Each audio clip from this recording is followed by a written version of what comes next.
Okay, guys, let's go over the review that we did with the added the power property to the log properties we've been doing. So if I'm going to simplify this into one log, the first thing we have to do is to look at our bases.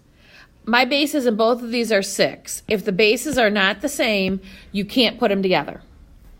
Okay, once I know my logs are the same and have the same base, if there's a number that's out in front, it's going to go on the end as an exponent with your value. So I'm basically putting the exponent back. So this becomes log base 6 of b to the 7th and log base 6 of c to the 5th. Okay, now that we have that taken care of, now we're at the point where we can start to deal with this. So remember, we've said that when you're simplifying, if you have a plus sign, that's going to get replaced with a multiplication sign.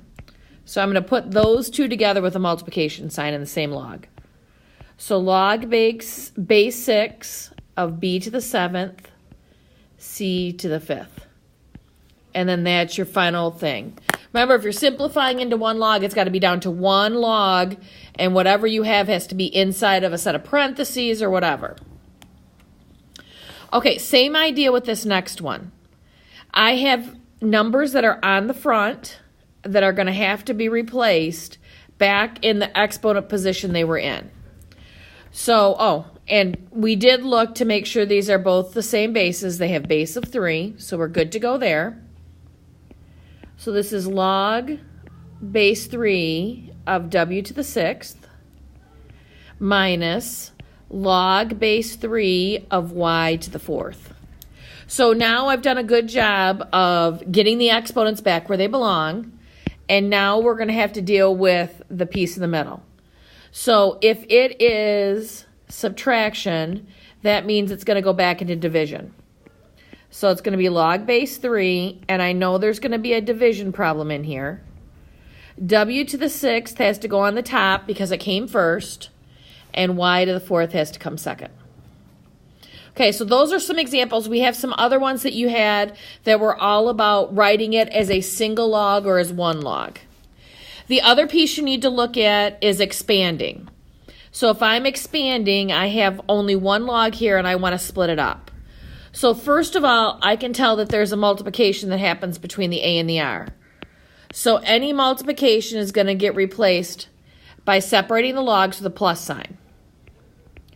So log base 2 of a to the 5th plus log base 2 of r to the 3rd. Okay, now in order to be fully expanded, I have to take the exponent back off and put it in front of the log.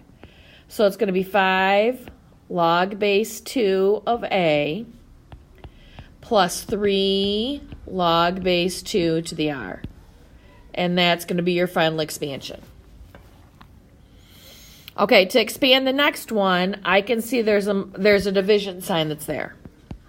Whenever there's a division sign, those are going to get separated into two separate logs with a subtraction in between. So log base 4 of t to the 7th minus, log base 4 of 8. Now the only other thing that we need to consider is that when you're expanding, that exponent has to go out in front. So it's going to be 7 log of 4t minus log of 8. Okay, go over the stuff that's in